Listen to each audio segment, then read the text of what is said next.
Thank you very much to everyone for being here. Appreciate it. I just had a quick note in the chat area that says that if you have any questions, we would love those questions and love to hear from you. During the webinar, just put them in the chat. Afterwards, we have an optional 15-minute Q&A segment. Hopefully you stick around for that in case people would like to get on the mic at that time, ask any questions. And if you do not want to get on the mic, of course, you don't have to. You can continue to use the chat. But without further ado, I'll turn it over to Ian. Thanks again. All right, great. So hello and welcome. I am Ian Jensen. I'm the trainer in New York, and we're going to do a webinar on Mimecast. You may have seen Mimecast. You may not have seen Mimecast, so this might be a discovery training for you.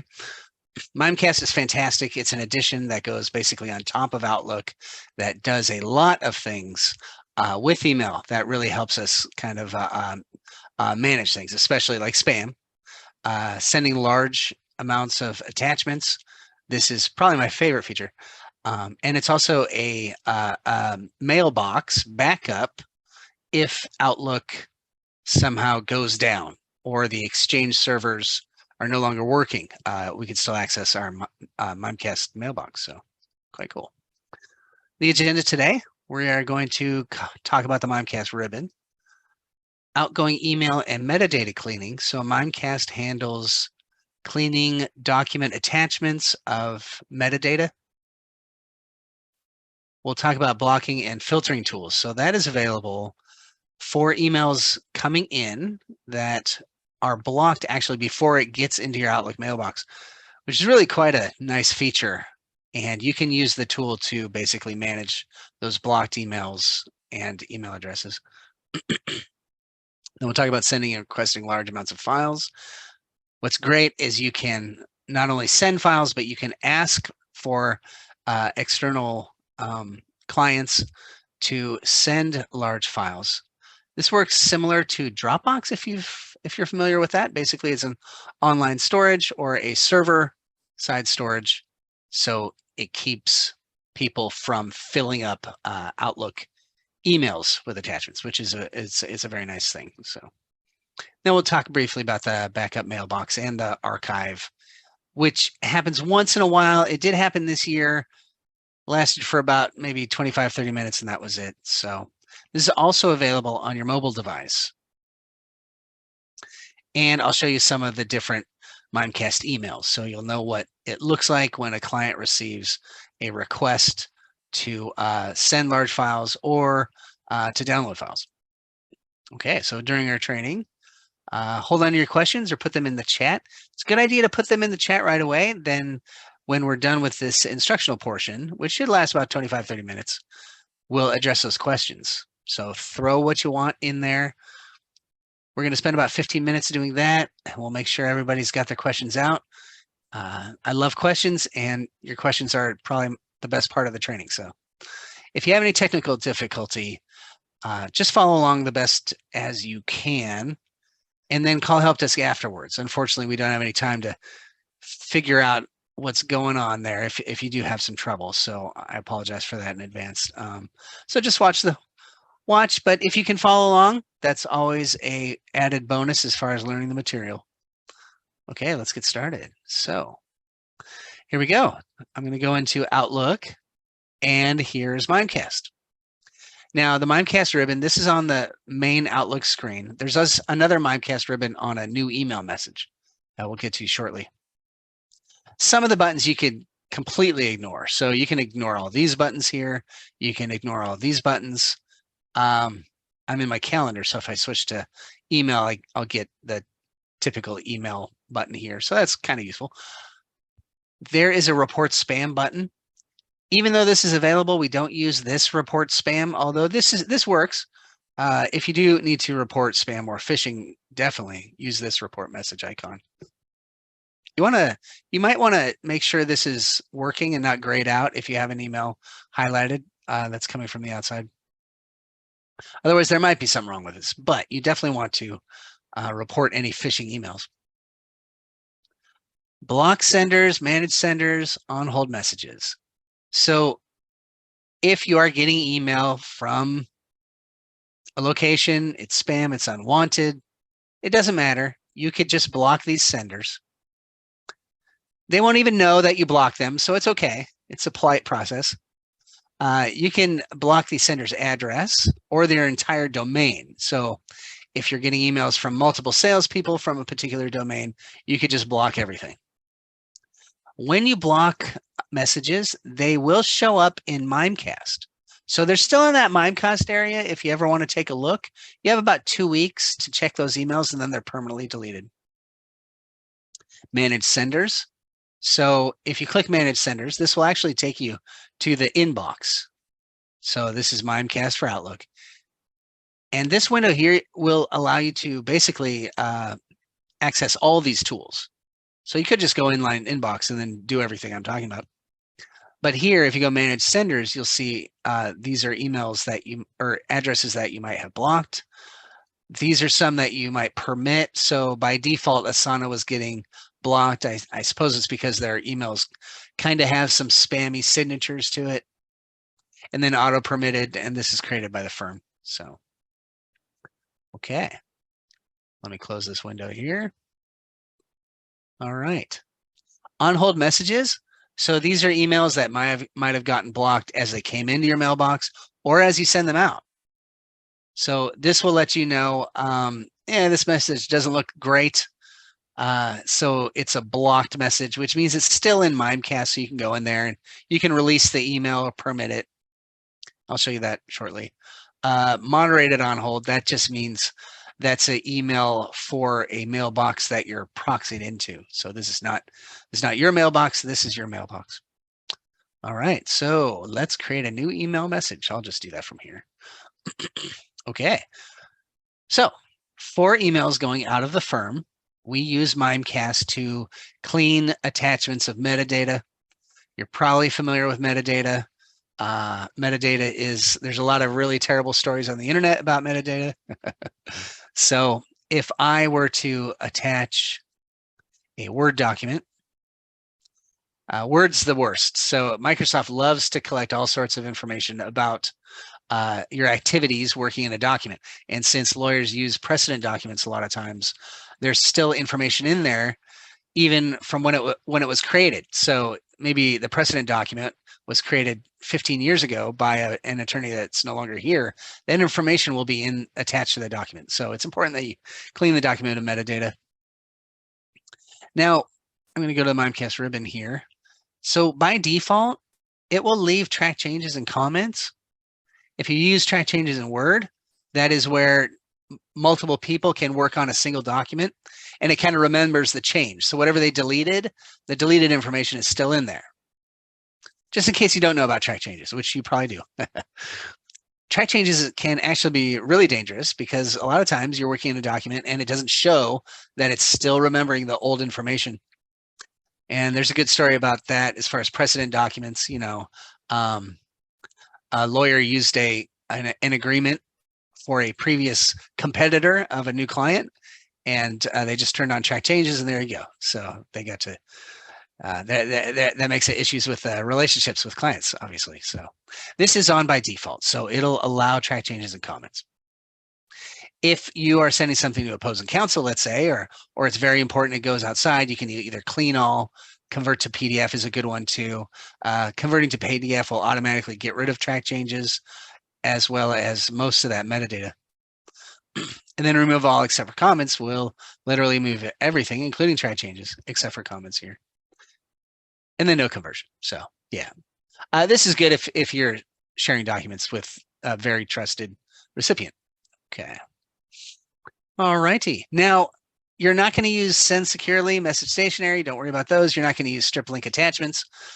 This is the large file send. So this is my favorite part right here. It kind of works like Dropbox, not entirely, but it's fantastic. Basically what it does is you could send, I believe 2 gigabytes of information, which is a massive amount of information, up to a server, and then the email that is sent to the client, they'll just get a link, you click the link, and then you have a nice place to download all that stuff. There's some great features in here that actually makes it better than just sending attachments into email. Okay, so I've already attached a document here. It's not very large, 320 kilobytes. If you attach data to an email that's, I believe, above 60 megabytes, which is massive. It will automatically be converted into a Mimecast large file send email type thing. If you have maybe a lot of files, more than 4, or if it is a large amount of data, you can always use attach large files. So I'm going to click here, and these are some video files actually. So I do send these back and forth internally, actually. I mean, this is great for external, but internal recipients, I'll use this as well. Outlook hard drive storage is very expensive. And so this is a very, very considerate way to send a lot of data. Because IT folks are always complaining about how much Exchange server space is taken up. And so some people have mailboxes with very small size limits. So this is always a better option. Okay, so I'll just double click on, I'm going to click on this one because it does take a second to upload. And you get this little M. And I could attach a ton here, so I could even attach something else. And there's a lot of attachments in here. If you have one of these attachments with an M, it's going to send all of these via large file send, which is great. And another thing too is when you send this email, it's going to look like this. It's going to look like 3 attachments, but it actually just combines all of that into one little message with a link. So it's going to clean this up nicely. All right, and I'm actually going to, I'll just send it here. So I'll just put test and I'll send it to myself. And I can send it internally. Now, okay, you can also request large files. And this is great. This gives the client a link. They click the link. There's a place to easily upload data. No problem. Very simple. They don't have to log in or create accounts or anything like that. It's fantastic. I'm actually going to turn that on. This send large files, you never have to click this button. It just turns on if you attach something from this icon or this icon. And this one you can totally ignore, and this stuff you can totally ignore. So these 3 icons and document conversion, that's all you care about in a new draft email. I'm going to go ahead and send it. This is the best part. So you don't want client data to be stored up in a server location. You know, that can kind of cause problems with client data retention policies, you know. So if they want everything wiped, you don't want anything sitting up here in the cloud. And that's why you can create a time limit of 14 days. That's by default, which means they have 14 days to download that information and then it's wiped out. This is fantastic. So if you send any attachments and they attempt to download it, you'll get an email saying, it looks like Ian accessed the files. And so that's great. So this is kind of like a read receipt. That works. Send me a link to the file. So this will also send you an email with a link. Invite recipients to send large files. That's basically this icon here. And then use an access key for additional file security. So technically, a client could forward this to somebody else. They can use the link to download. So if you want to add a second level of verification, you can check the access key, which means once they try and access the data, it'll say, I'm going to send you another email with the key, and then use that key to access that data. And so there you go. So just another level of kind of email verification so that the actual intended recipient is downloading the files. All right, so I'm going to hit send, and there we go. And you get this little pop-up here, and usually it pops up down here. If I click the up arrow, there's a little Mimecast icon, and here we go. So this is giving me some status. So it's about 33% uploaded to the servers. These are previous notifications that I can take a look. So sometimes you get a pop-up, and this will let you know. Okay, now sometimes you send data. I don't know, if you're anything like me, you like to send the email first and then proofread it. So you can go, oh yeah, that was stupid. And I always fail that test every time. I never send anything perfectly the first time. But you know, I kind of have no shame. So I should probably get in the habit of checking my work. Okay, the point is, sometimes you send documents on accident, and afterwards you realize, oh, those are the wrong files. You do have a little saving grace here. If you send that large file send already through email, you can run to the online inbox. You can go to large file send, and then you can find this latest email, and you can expire the link. So that kills the link, so they can't download the data, and then you could resend them the correct files. So I could just hit expire, and it would kill that link. So yeah, Murphy's Law always dictates that you will do that at least 99% of the time. So there we go. All right. Now, you know what? While I'm in here, okay, so I'm back to the main window. I sent that file. If I go into sent items, I'll take a look at what this looks like. And this is the sent item. So basically it reformatted my sent message to be kind of a notification. So you shared files with this person. These are the file names. And this is the text you put in the body of the message. I only put test, but whenever you send an email to an external recipient, like a client, you want to put some text in the email message to basically say, yes, this is me who's actually sending you this. Because spam is usually like, hey, I just sent you some stuff, click this link. And then it's a ransomware or something worse, right? So it's always a good idea to kind of put a message in the email that really, really indicates this is really, really you. And that always helps. So, okay, now I'm going to go into the online inbox here. And this is basically the main console for all of Mimecast tools, pretty much. We've got the large file send over here. So sent files in queue, emails that have been canceled. Again, we have the manage senders, block senders. So this stuff here is right here. Now, these are emails that are blocked and permitted, like I showed you before. Here we have bounced messages and rejected messages. So I actually sent myself an email from Yahoo, and it gets bounced. So bounce messages, that basically means it did not arrive in Outlook, but it is still in Mimecast in here, so you could take a look and you could see what's going on with that email. And usually you can't release it, but oh yeah, no, I'm sorry. Bounces will still contain the email, but it's kind of a locked email message, so you'll get this information here. Rejected messages, you'll get an alert similar to bounce messages, but that email would be completely rejected. So bounce messages, these should still be in my online inbox because they arrive into Mimecast before they get into Outlook. On hold messages, so this is the email I sent myself from Yahoo.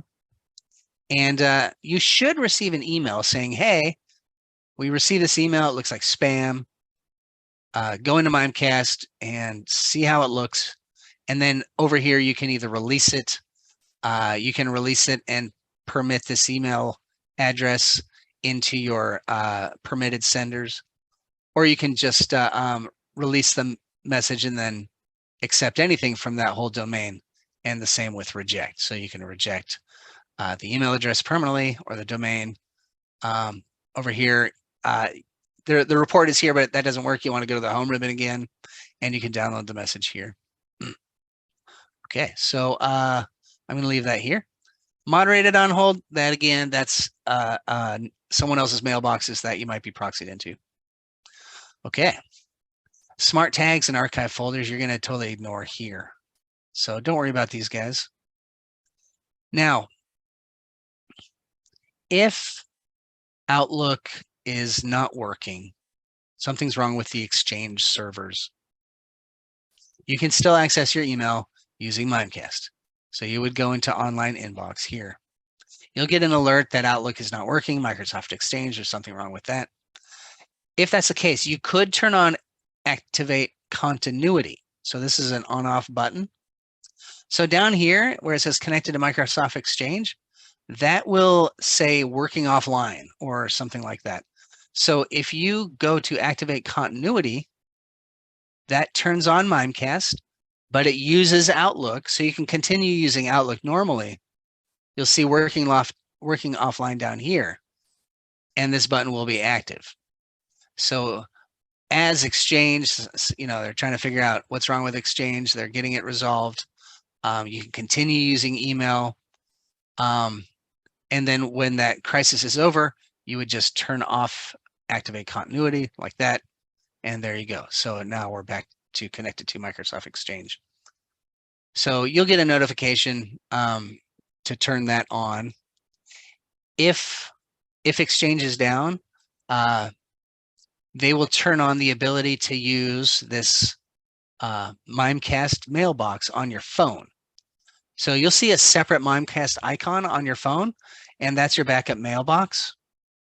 Mimecast won't work automatically on your phone until they turn it on from the back end. So when Outlook's no longer working, that's when Mimecast on your phone will start to work. So, all right. Now, if you are using Mimecast here to look at your emails, you can go back 2 weeks, although I've been able to go back 4 weeks with some emails, but it's not 1 year. So 14 days is basically the default amount of emails that are in here. And the one thing too is if you're using this backup email, everything is going to go into the online inbox. So there's no foldering here. So it's going to basically, those folders don't exist here. So if you need to find something that's in a folder in here, you would search this box and it would bring that email up. Also, when you send emails, it will show up in here as well. So you're probably not going to use this very often. So, it's not something you really need to worry about, but once in a while it does happen. But it's a great backup tool. It's fantastic. And it handles, it handles the metadata cleaning and all that good stuff. So one thing you'll probably want to keep an eye out while like Outlook is down for whatever reason is you could just click the upload or the up arrow here, click Mimecast, and then you'll get notified here. So, okay. All right, so let me just make sure I hit everything. Yep, okay. It's looking pretty good. I'm going to show you some of the emails just so you can kind of get familiar with what they would see and what you would see when you send a message. So click here. So this is letting you know that this person accessed the files at this time. Fantastic. If I go here, this is an email that you would get if a message was not blocked, but on hold. So here you can release it. You can block it or permit it. So that'll allow you to receive emails from that person. Here's that access key. So after they try and access the data, they'll get an email notification, or they'll get the second message to copy this code into the large file send. Here's something that, well, you asked for files to be shared with you. So that's letting you know that you requested files. This is the request large files email. So if I open this up, you've been invited to share large files and you have 2 gigabytes. You just click this and this is what they're going to see. They go to upload here, and just to prove that it's so simple, here you go. You add files, goes locally, you select the files. There you go. And they can even add a message to this email. And then hit send when they're done, or drag and drop right here. So super easy. Let's go look at a few more here. So yeah, we saw that. So that's how you would release an email on hold. This is the same thing. Once you sent files, they'll get this email here to download those files. I don't know why this message is in an attachment rather than the body of the email. I think that's just how Mimecast decided to do it for whatever reason. That would be nice though, is if that graphic was right here. So yeah, there's another release message. Here's something that could not be delivered. So this is, yep. And then a rejected email, that's what this looks like. So it lets you know the queue reason, the bounce type, and all the other information about the email here. Yeah, so this is what it would look like for them to download the files. And this is where you would send them files and you would request files. So download files and upload files. And I think that's about it. I might have added a few more. Yeah, And so there we go. Okay. This is kind of a weird one that I didn't know about until today. So if you're sending emails, if you're sending emails from your phone using Mimecast and you're attaching files on your phone, you can use these little tags in the subject line. And if I scroll down, keep all comments PDF, that will metadata scrub attachments that you send through your mobile device.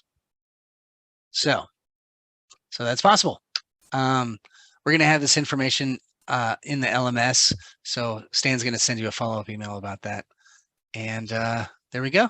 That's pretty much the content I was going to cover with you. Just a quick recap.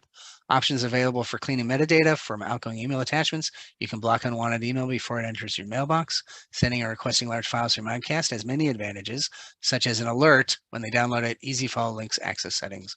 The backup mailbox will be there for you when Outlook is having trouble, and look out for alerts with that Mimecast app in the system tray. That's this guy again. Okay, so let's go ahead and open up. Thank you very much, Ian. You did a great job with getting all that information in a short period of time. Now we have our Q&A segment. I don't see any questions in the chat area, but feel free to add them in there if you have any questions or anything comes to mind right now. You can get on the mic if you want. The floor is yours. Ian, I have one question.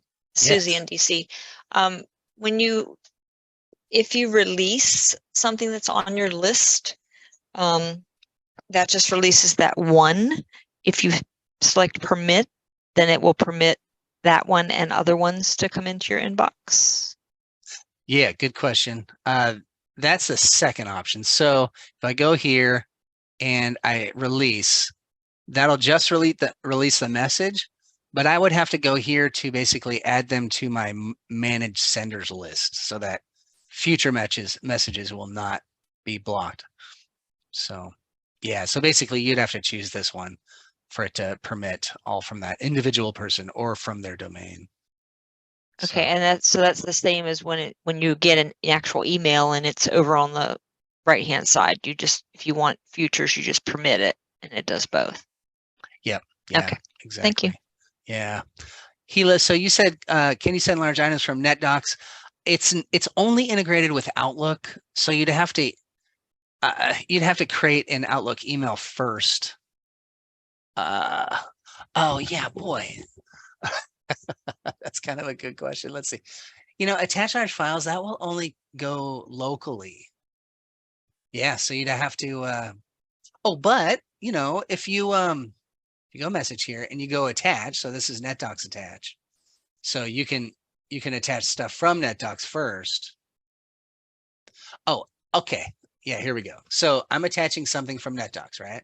So here's an attachment. It's going to be a normal attachment. And there it is. Okay. So I've attached all actual Word documents. Then I could go to Mimecast and click send large files. And then what it'll do is it'll turn all those normal attachments into that Mimecast upload. So yeah, that's pretty much the answer to your question. Okay, thanks. That's actually the reason I came today, is because we have very large files saved in NetDocs that we're constantly trying to send internally to Milbank users, and it always then asks says too large to send, convert to Mimecast, and none of us had any idea how to do it. So we always ended up having to save it locally and then attach it. So that's why I was asking. So I think this is helpful. I'm going to try it. Yeah, no, thank you. You actually made me think of something that I didn't have in class. So that's fantastic. Thank you. All right. Well, thank you so much. That was really some great feedback. And yeah, please keep them coming. We always welcome it. Thank you, Ian. Thanks again, everyone. Thank you, Ian. Thanks, you guys. Have a great day. Bye-bye.